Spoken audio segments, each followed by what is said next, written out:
Hello everyone, my name is Sudhir Warkade and welcome to the IdeoGrown. I am your biology teacher और इस video में हम यहाँ पे बहुत ही इंटरेस्टिंग टॉपिक कंप्लीट करेंगे which is transportation in human beings और ट्रांसपोर्टेशन इन प्लांट्स।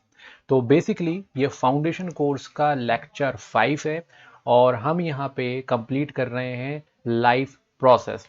अगर आपने इससे पहले की वीडियोस नहीं देखी हैं और दूसरे लेक्चर्स नहीं देखे हैं तो प्लेलिस्ट पे जाइए और सारी की सारी जो वीडियोस हैं आपको फ्री ऑफ कॉस्ट मिलेंगी।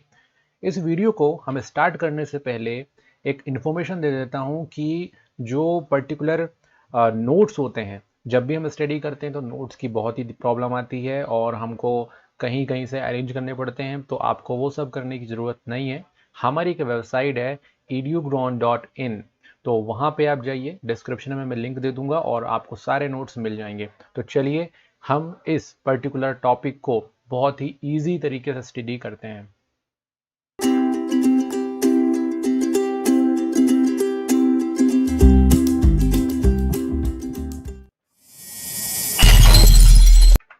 Welcome back students. तो यहाँ पे हम स्टडी कर रहे हैं हमारा टॉपिक ट्रांसपोर्टेशन, और ट्रांसपोर्टेशन हम यहाँ पे दो जगहों पे देखने वाले हैं। एक हम देखेंगे ह्यूमन बींग्स पर और दूसरा ट्रांसपोर्टेशन देखेंगे हम प्लांट्स पर। तो ट्रांसपोर्टेशन का बेसिकली मतलब क्या होता है? अगर जब भी मैं बोलूँगा ट्रांसपोर्टेशन तो आपके दिमाग में क्या आना चाहिए? तो ये बेसिकली ट्रांसपोर्टेशन मतलब एक जगह से दूसरी जगह पे जाना, है ना, सिंपल। एक जगह से जब दूसरी जगह कोई चीज या फिर बोले कोई मॉलिक्यूल जब जाता है, एक जगह से दूसरी जगह मूव करता है, तो दैट इज कॉल्ड ट्रांसपोर्टेशन। उसको ही हम क्या बोलते हैं? ट्रांसपोर्टेशन बोलते हैं।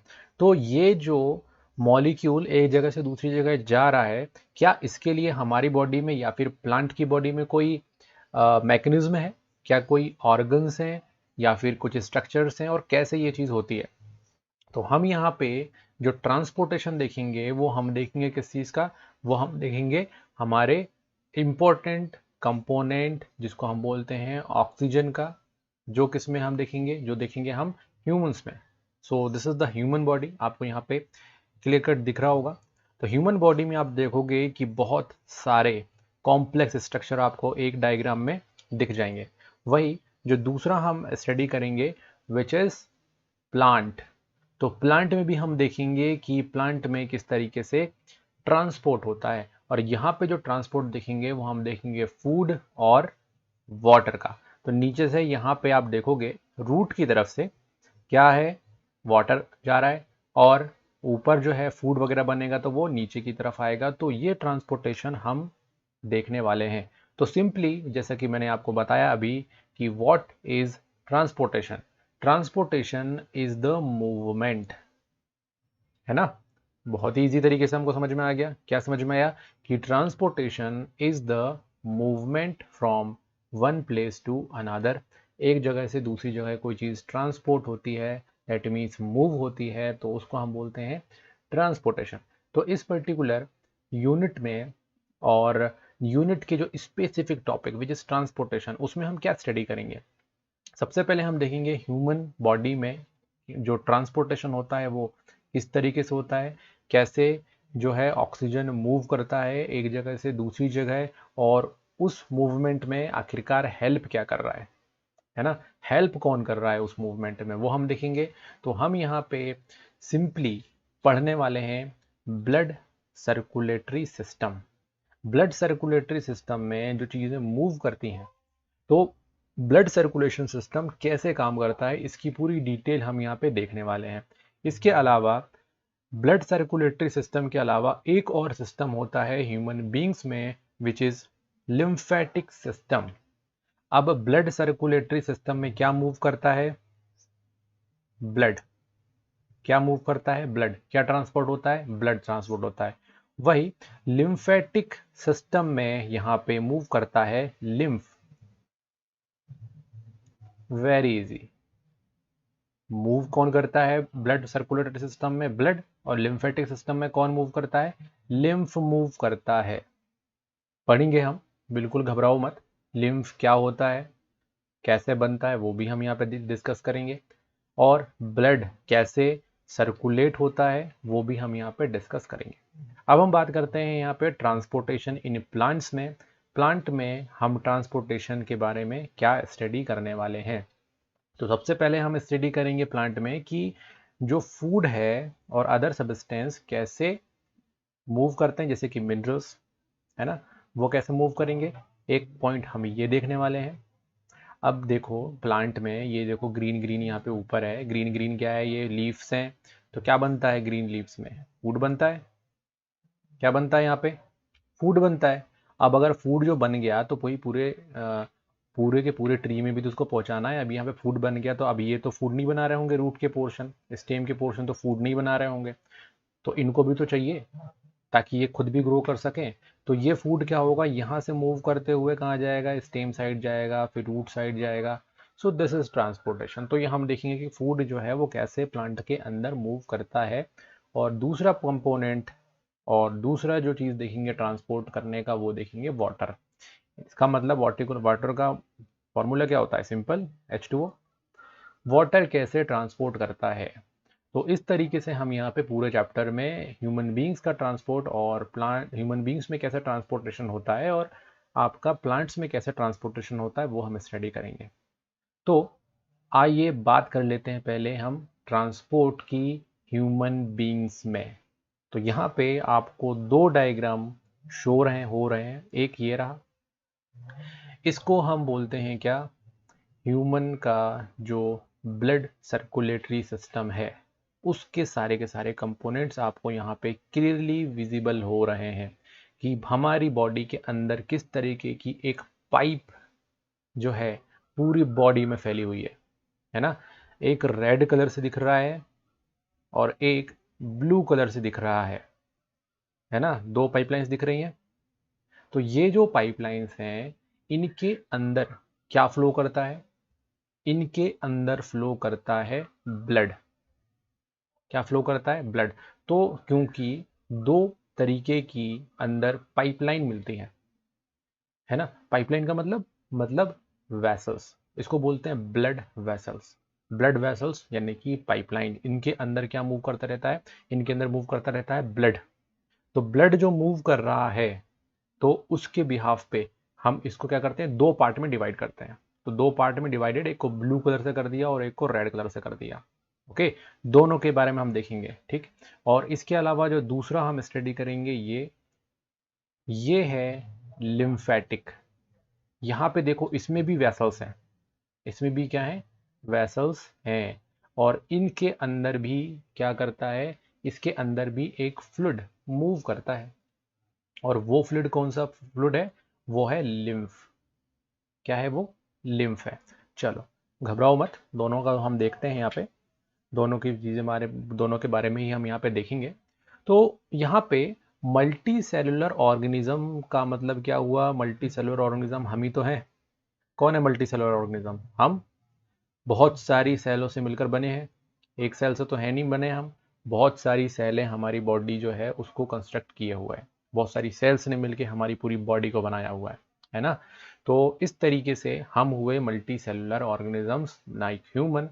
हमको कंटिन्यूसली कुछ चीज़ों को ट्रांसपोर्ट करना पड़ता है, एक जगह से दूसरी जगह पहुंचाना पड़ता है। और वो चीज़ है फूड एंड एयर में मिलने वाली ऑक्सीजन। ये हमारी बॉडी में कंटिन्यूसली ट्रांसपोर्ट होना चाहिए, रेगुलर ट्रांसपोर्ट होना चाहिए। और ये ट्रांसपोर्ट होता है with the help of circulatory system of our body. इसके कारण होता है ये, हमारी बॉडी में प्रेजेंट सर्कुलेटरी सिस्टम। और ये सर्कुलेटरी सिस्टम दो तरीके का होता है, एक होता है ब्लड को मूव करने वाला ब्लड सर्कुलेटरी सिस्टम, और लिम्फ को मूव करने वाला lymphatic system. So we have two kind of circulatory system. तो अब यहाँ पे हम इसको देख लेते हैं बहुत ही इजी तरीके से। सबसे पहले हम देखेंगे ब्लड सर्कुलेटरी सिस्टम, देन उसके बाद हम यहाँ पे स्टडी करेंगे लिम्फेटिक सिस्टम के बारे में। बहुत ही इजी लगेगा स्टूडेंट्स ये आपको, और एक बार आप यहाँ पे देख लोगे तो आपके सारे के सारे जो कॉन्सेप्ट्स हैं वो क्लियर होने लग जाएंगे। धीरे धीरे आपको पूरी की पूरी जो कहानी है कि कहाँ से कौन सी चीज़ जा रही है, किस में किस टाइप का ब्लड है, किस में क्या है, वो सब क्लियर हो जाएगा आपको एक सिंगल वीडियो में और बहुत ही डिटेल में, है ना। अब देखो यहाँ पे सबसे पहले हम बात करेंगे ब्लड सर्कुलेटरी सिस्टम की। अरे ये देखो यहाँ पे कुछ आ गया तो उसको हम हटा देते हैं। तो ब्लड सर्कुलेटरी सिस्टम की हम यहाँ पे बात कर रहे थे। उसमें एक कंपोनेंट है और वो है क्या? हार्ट। क्या है वो? हार्ट। तो यहाँ पे आपको क्लियर दिख रहा होगा, देखो सेंटर में ये एक फिस्ट के बराबर होता है आपके, ये इसके बराबर क्या होता है? हार्ट होता है ये। तो ये जो हार्ट है इसका एक इम्पोर्टेंट काम है और वो काम है पंप करना। आपके घर में बिल्कुल पानी को इधर से उधर मूव करने के लिए आपके पास पंप होगा, बस समझ लो वही जो पंप है वही हार्ट है। हार्ट का काम क्या है? हार्ट का काम वही है जो पंप का काम है। पंप क्या करता है? इधर से पानी को लिया और इधर उसने भेज दिया, इधर से पानी लिया और उसको उधर भेज दिया। यही काम किसका है? हार्ट का। इसलिए तो उसको हम क्या बोल रहे हैं? पंप बोल रहे हैं। ये यही काम करता है, इधर से ब्लड लिया और पंप करके दूसरी जगह पहुंचा दिया। That is the work of the this extraordinary organ which is heart, the pumping organ. Okay, then इसके बाद यहां पर जो ब्लड सर्कुलेटरी सिस्टम का पार्ट है वो है आपके पाइपलाइन। क्या है? पाइपलाइन। और उन पाइपलाइन को हम क्या बोलते हैं? उन पाइपलाइन को हम बोलते हैं ब्लड वेसल्स। क्या बोलते हैं? Blood vessels. अब आप बोलोगे कि यार ये जो ब्लड वेसल है आखिरकार वो कौन कौन से हैं? तो ब्लड वेसल दो टाइप के होते हैं और इनकी भी ब्रांचेस होती हैं, है ना। और उसको हम बोलते हैं कैपिलरीज। तो कैपिलरीज की बात हम बाद में करेंगे, पहले हम बात कर लें मेन पाइप की। जो सबसे मेन पाइप है जो डायरेक्टली किससे जुड़े हुए होते हैं?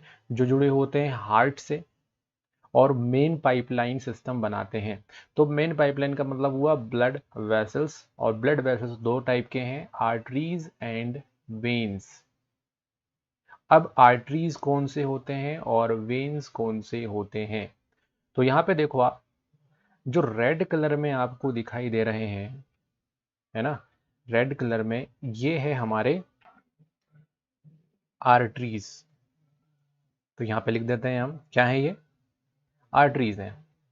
तो ये हमारे हो गए आर्टरीज जो रेड कलर से दिख रहे हैं, और जो ब्लू कलर से दिख रहे हैं ये है हमारे वेन्स। क्या है ये? वेन्स हैं। तो इसको थोड़ा सा जूम करता हूं, मैं आपको बताता हूं कि ये है वेन्स और ये है आर्टरीज। अब आर्टरीज और वेन जो है इनका काम क्या है? आर्टरीज जो होती हैं ये क्या करती हैं? ये ब्लड को कहाँ लेके जाती हैं? ये ब्लड को हार्ट से, दैट मीन्स एच, हार्ट से कहाँ लेके जाएंगे? पूरी बॉडी में। हार्ट से पूरी body, that means H B. तो हार्ट से पूरी बॉडी में ब्लड को पहुंचाने वाली वेसल्स, उनको क्या बोलते हैं? आपका आर्टरी बोलेंगे। और पूरी बॉडी से जो ब्लड है वो वापस कहाँ पे आए?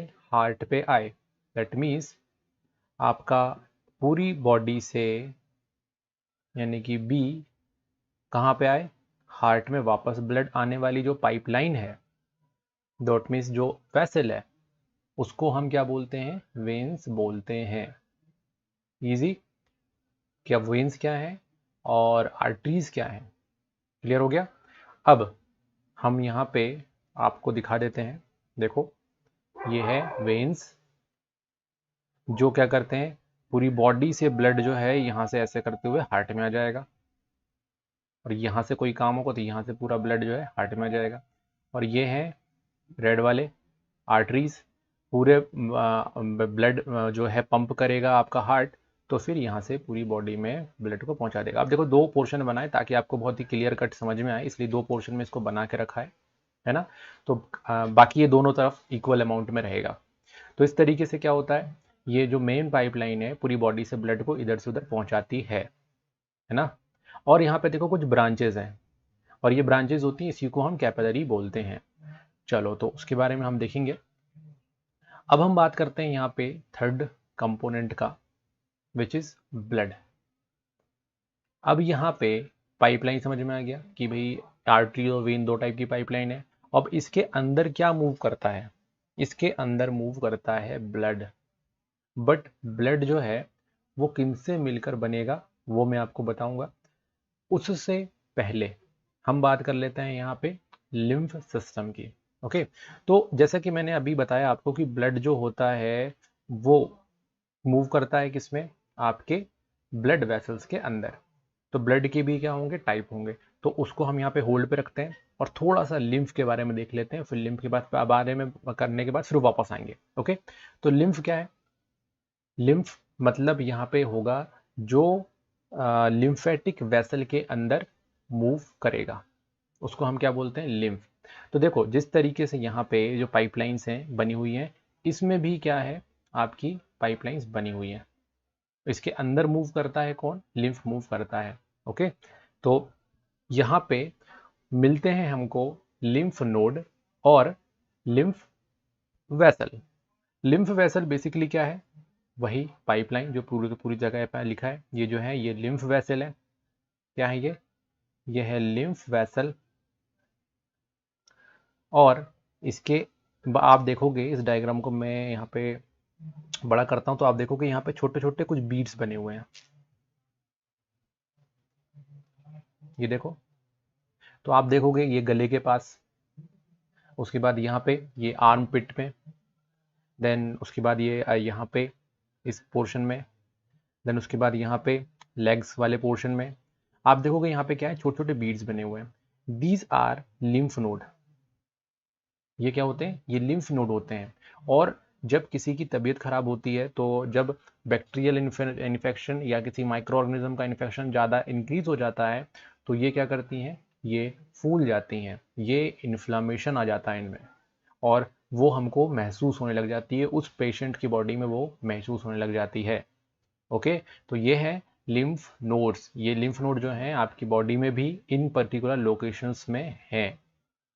ओके, तो और ये किससे कनेक्टेड है? ये कनेक्टेड है लिम्फ वेसल से। और इसके अंदर कौन सा मटेरियल मूव करता है? Which is lymph.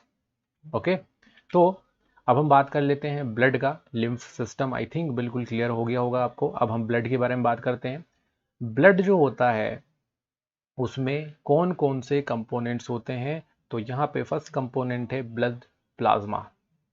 ठीक, सबसे पहले क्या होता है? एक लिक्विड मटेरियल होगा वहां पे, है ना, liquid material which is blood plasma. जो क्या करता है? वो उसको एनवायरनमेंट बनाता है वहां पे लिक्विड सा, और उसके अंदर क्या होती हैं? सेल्स होती हैं। क्या होती हैं उसमें? सेल्स होती हैं। तो सेल्स कौन कौन सी? WBC and RBC. बहुत ही इंपॉर्टेंट सेल, दो इंपॉर्टेंट, डब्ल्यूबीसी एंड आरबीसी। तो यहाँ पे हम लिख देते हैं आरबीसी और इसके अलावा डब्ल्यूबीसी। डब्ल्यूबीसी और आरबीसी जो है वो सेल्स हैं, है ना। वो क्या होती हैं? उनमें आरबीसी की अगर मैं बात करता हूँ तो उसमें डिवीजन की प्रॉपर्टी नहीं होती, उसके अंदर न्यूक्लियस नहीं होता। तो आप ये ध्यान रखना कि आरबीसी जो होता है वो एक ऐसी सेल है जिसमें क्या नहीं है? No nucleus. ओके, चलो तो अब आते हैं हम यहाँ पे नेक्स्ट है प्लेटलेट्स। ये भी ब्लड का ही पार्ट होते हैं। तो first blood plasma, second cells में आएगा आरबीसी एंड डब्ल्यूबीसी, और इसके अलावा है आपका थर्ड प्लेटलेट्स। प्लेटलेट्स क्या होता है स्टूडेंट्स की? जब चोट लग जाती है, जब चोट लग जाती है तो आप देखोगे कि कुछ टाइम बाद वो क्या बन जाता है? उसमें थक्का जम जाता है ताकि ब्लड बाहर ना निकले। तो वो किसके कारण होता है ये काम? ये होता है प्लेटलेट्स के कारण। किसके कारण होता है ये? प्लेटलेट्स के कारण जो है थक्का जम जाता है।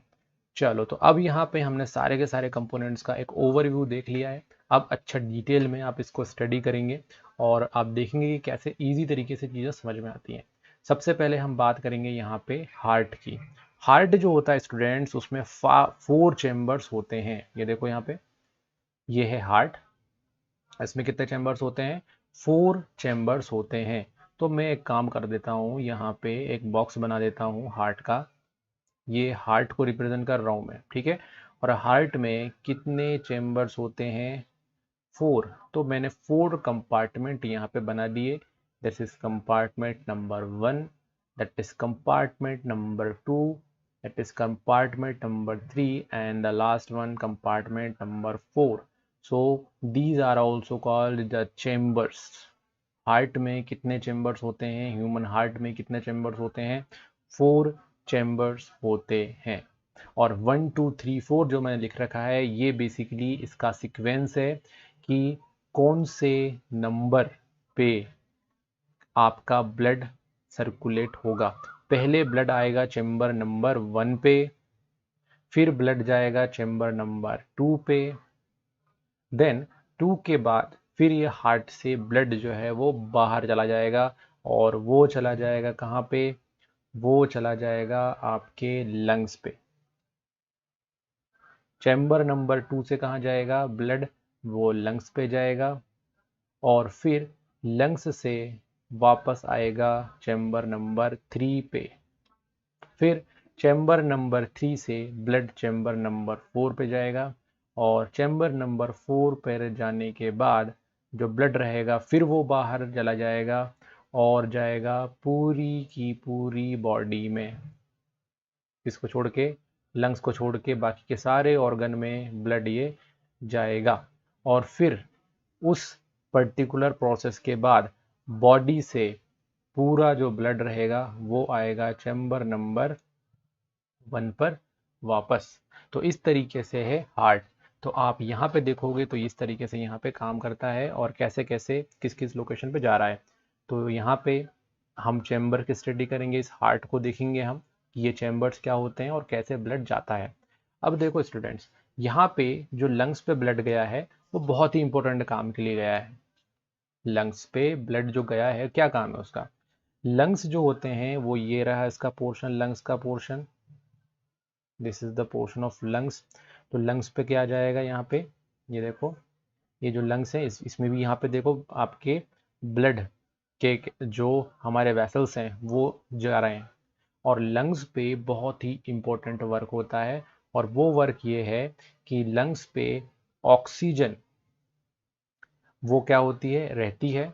तो लंग्स से ऑक्सीजन आपके उस पर्टिकुलर कैपिलरी में पहुंच जाते हैं, मतलब ब्लड वेसल में आ जाते हैं और कार्बन डाइऑक्साइड लंग्स पे चला जाता है। इस पर्टिकुलर प्रोसेस को मैं आपको बताऊंगा, बहुत ही इत्मीनान से समझिएगा कि यहाँ पे क्या हो रहा है ना।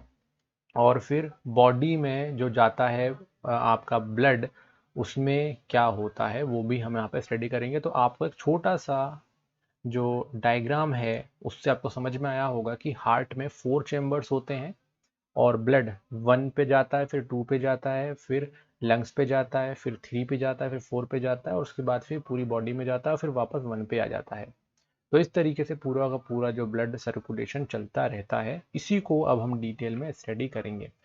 अगर मैं हार्ट की बात करता हूँ, अब थोड़ा सा कॉम्प्लेक्स स्ट्रक्चर बनाते हैं। सिंपल स्ट्रक्चर तो देखा दिया मैंने, अब थोड़ा सा कॉम्प्लेक्स जो आपकी एनसीईआरटी बुक में है उसको देख लेते हैं। और मैं आपको एक बहुत ही सिंपल सा डायग्राम बताऊंगा, कहीं भी आप उसको बना सकते हो और कुछ ही टाइम बाद आप एक बार प्रैक्टिस करोगे और बहुत ही कम टाइम पे आप उसको बना पाओगे। हार्ट जो होता है वो बेसिकली एक पंपिंग सिस्टम है जो कि मसल्स का मिलकर बना होता है, इसलिए हम इसको बोलते हैं मस्कुलर ऑर्गन। और जो ये मसल्स हैं, क्या कौन सी मसल से मिलकर बनता है? तो ये मिलकर बनता है कार्डियक मसल से। तो यहाँ पे क्वेश्चन अगर आपके पास आ जाता है कि कौन सी मसल जो है वो हार्ट में मिलती हैं, तो आप लगा सकते हो यहाँ पे कार्डियक मसल्स, लिख सकते हो वहाँ पे कार्डियक मसल। याद कर लो, जो हार्ट का जो डॉक्टर होता है जो कि इनकी बीमारियों को ठीक करता है उसको हम बोलते हैं कार्डियोलॉजिस्ट। क्या बोलते हैं उसको? कार्डियोलॉजिस्ट। तो कार्डियोलॉजिस्ट किससे निकला है? कार्डियक मसल से ही निकला है। हार्ट जो रहता है एक रिस्ट साइज के बराबर होता है और ये ब्लड को पंप करता है और इसमें 4 चेम्बर्स होते हैं। 4 चेम्बर्स, अब यहाँ पे हम देखते हैं 4 चेम्बर्स कौन कौन से हैं। सो this is chamber number 1, and that is chamber number 2। यहाँ पे है हमारा ये चैम्बर नंबर 3 और ये हमारा यहाँ से है चैम्बर नंबर 4, है ना। तो यहाँ पे आपको 4 चैम्बर बहुत ही इजी तरीके से समझ में आ गए, है ना। अब देखो यहाँ पे पाइप जो है अंदर आया चैम्बर नंबर 1 में, चैम्बर नंबर 1 से 2 में गया, फिर यहाँ से चैम्बर नंबर 2 से बाहर, ये इस तरफ से होते हुए बाहर निकल गया, फिर यहाँ पे देखो यहाँ से वो अंदर वापस आया चैम्बर नंबर 3 में, फिर उसके बाद चैम्बर नंबर 4 में गया, फिर यहाँ से इस तरीके से फिर वो बाहर निकल गया। तो ये है चैम्बर्स की कहानी, है ना। अब तो समझ में आ ही गया होगा कि चैम्बर जो है वो कहाँ से कहाँ जा रहे हैं। अब हम उन चैम्बर्स के नाम याद कर लेते हैं कि जो चैम्बर्स जो मैं आपको बताना चाह रहा हूँ वो कौन से चैम्बर्स हैं और क्या नाम है उनका।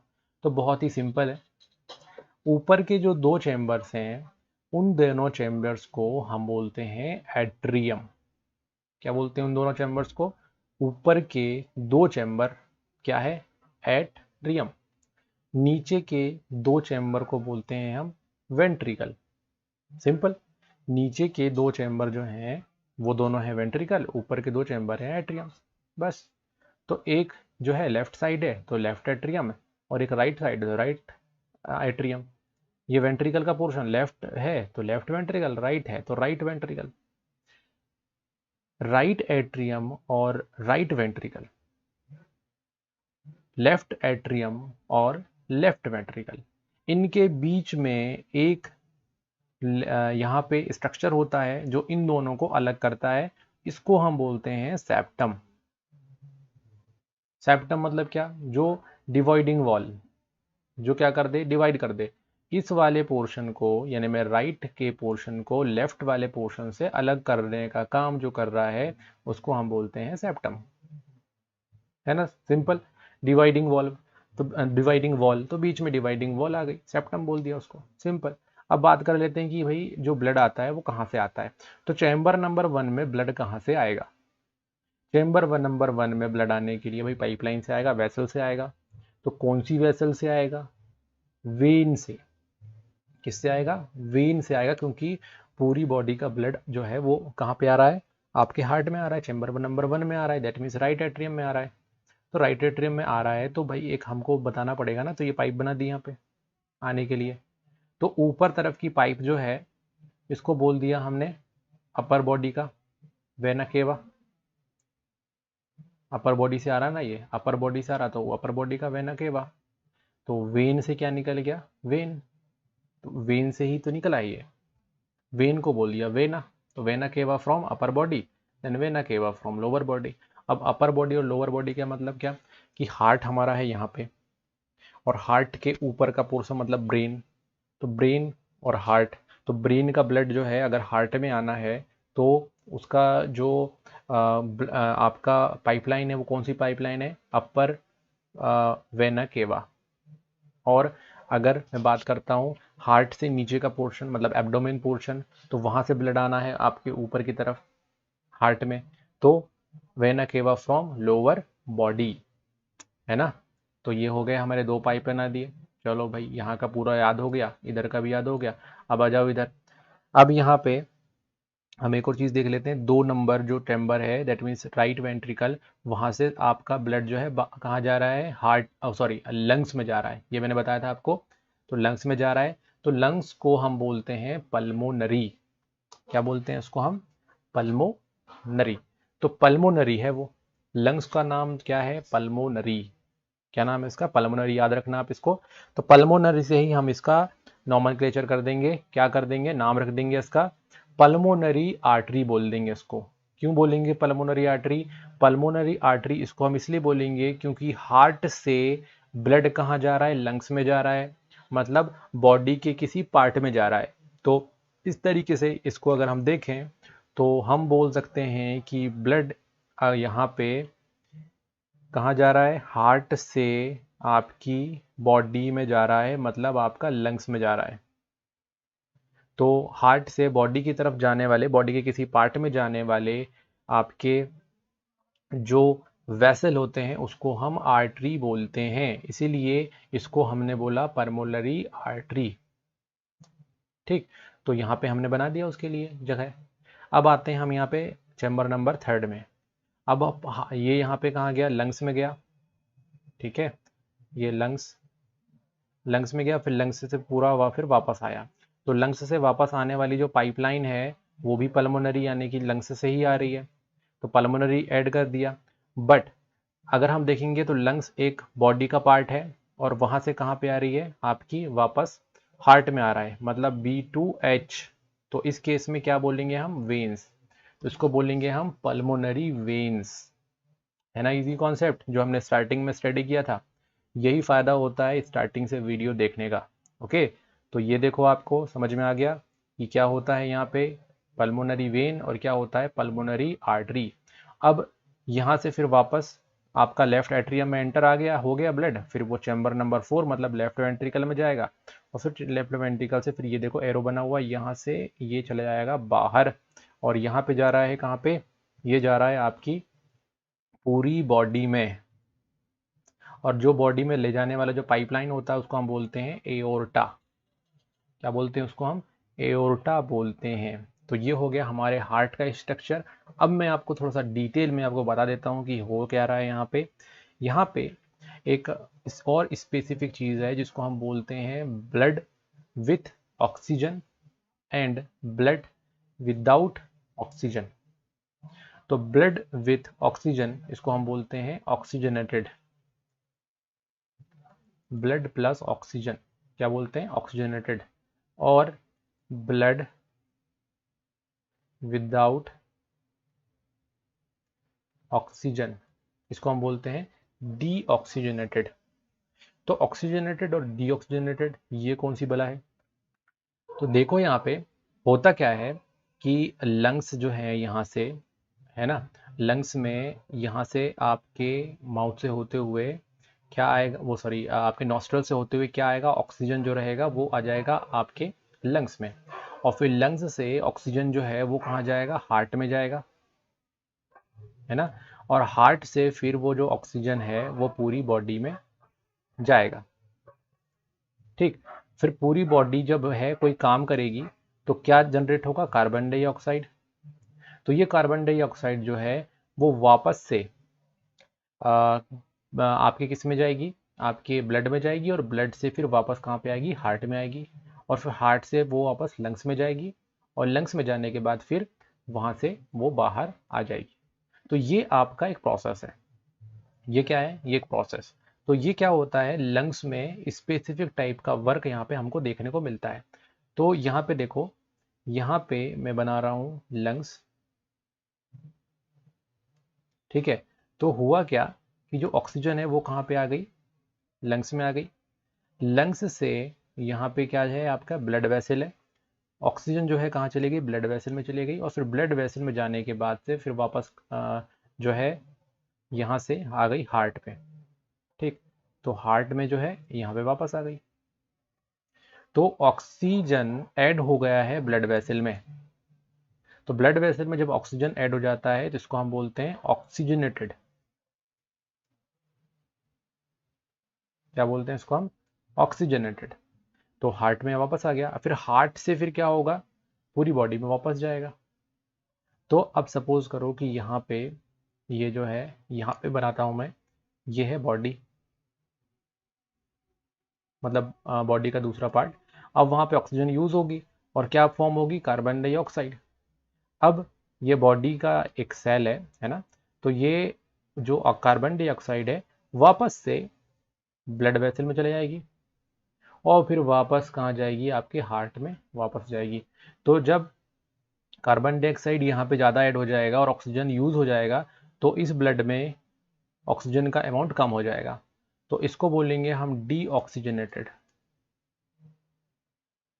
ठीक है, जिसमें ऑक्सीजन का अमाउंट ज़्यादा होता है और कार्बन डाइऑक्साइड सॉरी जिसमें कार्बन डाइऑक्साइड का अमाउंट ज़्यादा होता है और ऑक्सीजन का अमाउंट कम होता है, इसको हम बोलते हैं डीऑक्सीजनेटेड। तो किस में डीऑक्सीजनेटेड ब्लड होगा और किस में ऑक्सीजनेटेड ब्लड होगा, ये बहुत ही इंपॉर्टेंट हो जाता है पता करना। तो जो वेन होते हैं इसमें जो ब्लड होता है वो कैसा होता है, डीऑक्सीजनेटेड ब्लड होता है। और जो ये रेड कलर होता है इसमें ऑक्सीजनेटेड ब्लड होता है, या दैट मीन्स आर्टरीज में ऑक्सीजनेटेड ब्लड होगा और वेन्स में आपके डीऑक्सीजनेटेड ब्लड होगा, क्योंकि वो पूरी बॉडी से ब्लड को वापस लेके आ रही हैं। तो मतलब वो डीऑक्सीजनेटेड ब्लड को ही बॉडी से वापस हार्ट में लेके जा रही हैं, ताकि हार्ट से फिर वो लंग्स में जाए और लंग्स में जाने के बाद फिर वहां पे ऑक्सीजनेटेड वापस हो पाए। तो ये हो गया हमारा एक प्रोसेस। तो इस तरीके से यहाँ पे हमारे पास आ जाते हैं डीऑक्सीजनेटेड ब्लड और ऑक्सीजनेटेड ब्लड। तो देखो यहाँ पे कि क्या होगा, ये है हार्ट, इसमें है 4 चेम्बर्स, है ना, सिंपल स्ट्रक्चर। ये चेम्बर नंबर 1, ये चेम्बर नंबर 2, ये चेम्बर नंबर 3 और ये है चेम्बर नंबर 4। तो यहाँ पे हम स्टार्ट करते हैं।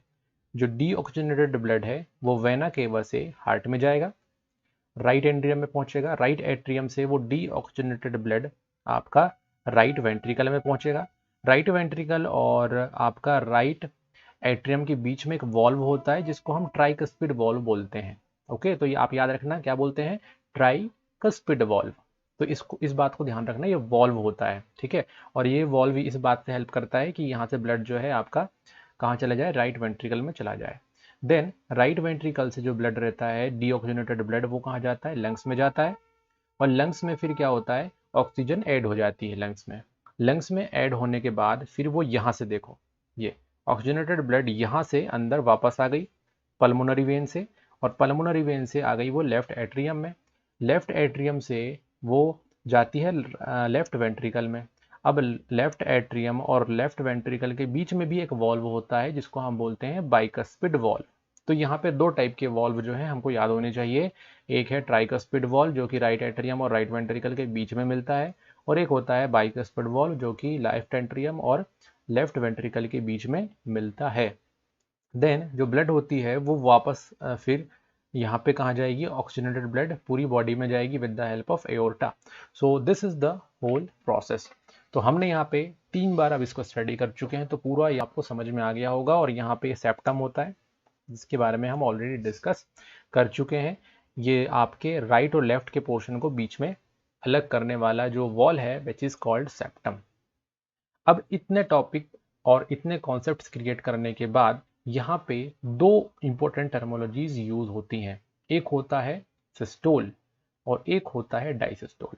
सिस्टोल और डाइसिस्टोल बेसिकली इनके वर्क करने का प्रोसेस है ना। अब देखो, अब अगर सपोज करो कि मुझे ब्लड को कहाँ करना है, ब्लड को मुझे पहुँचाना है। क्या ब्लड को पहुँचाना है, मुझे यहाँ के ब्लड को कहाँ पहुँचाना है, नीचे पहुँचाना है, और यहाँ के ब्लड को भी नीचे पहुंचाना है। तो मुझे क्या करना पड़ेगा, कॉन्ट्रैक्शन करना पड़ेगा। कॉन्ट्रैक्शन का क्या मतलब होता है, कॉन्ट्रैक्शन का मतलब होता है कि आप देखे होंगे कि आपने एक वो देखा होगा जो करता है, जो आवाज करता है ना, आवाज करने वाला एक पोंगा टाइप का होता है इस टाइप से, है ना। और पीछे एक रबर का बल्ब होता है इस तरीके से। तो जब भी इसको आप प्रेस करते हो तो हवा बाहर निकलती है। तो क्या होता है, हवा बाहर तेजी से निकलती है जिसके कारण वो जो ये पौंगा है ये बचता है ना। तो यहाँ पे बाहर एयर करना है तो मुझे इसको क्या करना पड़ता है, कॉन्ट्रैक्ट करना पड़ता है, प्रेशर लगाना पड़ता है। जैसे प्रेशर लगाऊंगा तो क्या हो जाएगा, ये कॉन्ट्रैक्ट हो जाएगा और एयर बाहर निकल जाएगी। वैसे ही यहाँ पे होता है हार्ट में। ये जो ऊपर के 2 आपके चैम्बर हैं, ये है चैम्बर नंबर 1 और चैम्बर नंबर 3। तो यहाँ पे मैं चैम्बर्स के नंबर्स लिख देता हूँ 1 2 3 4। तो मैं बात कर रहा हूँ चैम्बर नंबर 1 और चैम्बर नंबर 3 का। ये दोनों एक साथ कॉन्ट्रैक्ट होते हैं तो क्या होगा, यहाँ का ब्लड नीचे आ जाएगा और यहाँ का ब्लड भी नीचे आ जाएगा, मतलब वेंट्रिकल के पोर्शन में चला जाएगा। तो 2 एट्रियम के पार्ट जब कॉन्ट्रैक्ट करेंगे तो वेंट्रिकल में ब्लड चला जाएगा। फिर क्या होगा, फिर ये दोनों वेंट्रिकल के पार्ट फिर कॉन्ट्रैक्ट करेंगे तो ब्लड जो रहेगा वो इस तरीके से आपका बाहर निकल आएगा, है ना। तो एक कहाँ जाएगा, ये जाएगा ऑक्सीजनेटेड ब्लड के लिए, आपका जो ऑक्सीजनेटेड ब्लड है यहाँ से ये चला जाएगा पूरी बॉडी में एओर्टा के थ्रू, और यहाँ से आपका डीऑक्सीजनेटेड ब्लड कहाँ जाएगा, लंग्स की तरफ चला जाएगा। तो ये प्रोसेस होती है। तो सिस्टोल क्या है, contraction of cardiac muscle is called systole. जब क्या होता है, जब आपके जो मसल्स हैं वो कॉन्ट्रैक्ट करते हैं तो उसको हम बोलते हैं सिस्टोल। और जब रिलैक्स करते हैं तो उसको हम बोलते हैं डायसिस्टोल। तो डायस्टोल और सिस्टोल, सिंपल। जब कॉन्ट्रैक्ट होता है तो सिस्टोल और जब रिलैक्स होता है तो डायस्टोल। सिंपल, आ गया होगा समझ में।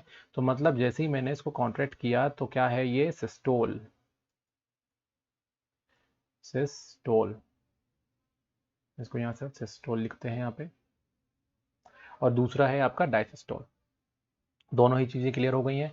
अब हम बात करेंगे ब्लड वेसल की। ब्लड वेसल्स कितने होते हैं, एक होता है आर्टरी और एक होता है वेन। तो आर्टरी और वेन, और इसके अलावा एक और मैंने बताया था आपको, कैपिलरी। तो 3 ब्लड वेसल होंगे। तो तीनों के बारे में हम यहाँ पे देखते हैं। पहले हम बात कर लेते हैं आर्टरी के बारे में। आर्टरी जो ब्लड वेसल है वो क्या करता है, थिक वॉल्व होता है और ऑक्सीजनेटेड ब्लड को कैरी करता है। कौन, आर्टरी। और क्या करता है, मैंने लास्ट टाइम बोला था, हार्ट से कहाँ ले जाएगा, बॉडी में ब्लड को लेके जाएगा, तो ऑक्सीजनेटेड ब्लड ही लेके जाएगा। बट यहाँ पे एक एक्सेप्शन है जिसमें ऑक्सीजनेटेड ब्लड नहीं होता, और वो है पल्मोनरी आर्टरी। मतलब लंग्स की तरफ पहुंचाने वाला जो पाइपलाइन है ना, लंग्स की तरफ ब्लड को पहुंचाने वाला जो पाइपलाइन है वो कैसा होता है, वो होता है डीऑक्सीजनेटेड ब्लड कैरी करने वाला। उसमें कैसा ब्लड होता है, डीऑक्सीजनेटेड ब्लड होता है। हो गई, क्यों नहीं होगा, ये देखो, ये यहाँ से ब्लड को पहुंचाना है, तो ये क्या है, पल्मोनरी आर्टरी। और पल्मोनरी आर्टरी में क्या है, डीऑक्सीजनेटेड ब्लड। अब हम बात करेंगे यहाँ पे, तो ये हो गया हमारा कि हार्ट से कहाँ ले जाएगा, लंग्स की तरफ डीऑक्सीजनेटेड ब्लड को लेके जाएगा, और फिर लंग्स में क्या होगा, ऑक्सीजन ऐड हो जाएगा, दैट मीन्स वहाँ पे ऑक्सीजनेटेड हो जाएगा। वही वेन की बात करें तो ये थिन वॉल होते हैं, वेन्स जो होती हैं उनमें वॉल जो होगी वो थिन होगी, है ना, कंपेरेटिवली आर्टरीज के। अब आर्टरी में देखो क्यों होती है थिक, थिक होने का रीज़न भी ये है कि डायरेक्टली पंप होगा तो पूरा ब्लड में बहुत ज़्यादा प्रेशर के साथ क्या होगा, वो पूरी बॉडी में जाएगा। तो पूरी बॉडी में जब जाएगा इस तरीके से, तो आपका ब्लड की जो आपकी आर्टरीज हैं उसको स्ट्रांग होना ज़रूरी है। तो स्ट्रांग होना ज़रूरी है तो वहाँ पे थिक वॉल होना भी ज़रूरी है। ओके। वेन में कैसा होता है, डीऑक्सीजनेटेड ब्लड रहता है, पूरी बॉडी से जो है वो ब्लड कहाँ पे आता है, हार्ट में आता है, तो ऑब्वियसली डीऑक्सीजनेटेड ब्लड होगा। बट यहाँ पे एक्सेप्शन है, और वो एक्सेप्शन कौन सा है, पल्मोनरी वेन। तो पल्मोनरी वेन यहाँ पे एक्सेप्शन आ गया है ना। तो पल्मोनरी वेन देखो यहाँ पे, ये रहा, ये इसमें कैसा ब्लड है, ऑक्सीजनेटेड ब्लड है, जो कि लंग्स से कहाँ पे आ रहा है, हार्ट में आ रहा है। तो एक ही एक्सेप्शन यहाँ पर है। देन उसके बाद कैपिलरी जो होती हैं वो बेसिकली क्या होती हैं, ब्लड वेसल्स जो होती हैं वो ब्रांच होके और डायरेक्टली सेल के साथ जुड़ी हुई रहती हैं, इसको हम बोलते हैं कैपिलरी। देखो, ये मेन पाइपलाइन बनाया, फिर ये ब्रांच बना दिया मैंने, तो ब्रांच हो गया, और ब्रांच कर दो, तो और ब्रांच कर दोगे तो और थिन होता जाएगा ये, और इतना थिन हो जाएगा कि वो डायरेक्टली किससे कनेक्ट रह जाएगा, सेल से कनेक्ट हो जाएगा। तो इसको हम बोलते हैं क्या, कैपिलरी। ओके। तो यहाँ पे ब्लड वेसल्स हमने कंप्लीट कर लिए। अब हम बात करेंगे ब्लड का। ब्लड को हम यहाँ पे नेक्स्ट पार्ट में कंप्लीट करेंगे, और मैं चाहूँगा कि आप अपने दोस्तों के साथ इसको शेयर कीजिए ताकि वो भी इसका फ़ायदा उठा सकें। और इसके एंड में आपसे मैं एक और चीज़ बोल देता हूँ कि अगर नोट्स चाहिए तो edugrowth.in में जाइए, और नोट्स आपको सारे के सारे मिल जाएंगे। सो मिलते हैं हम नेक्स्ट लेक्चर में। Thanks for watching.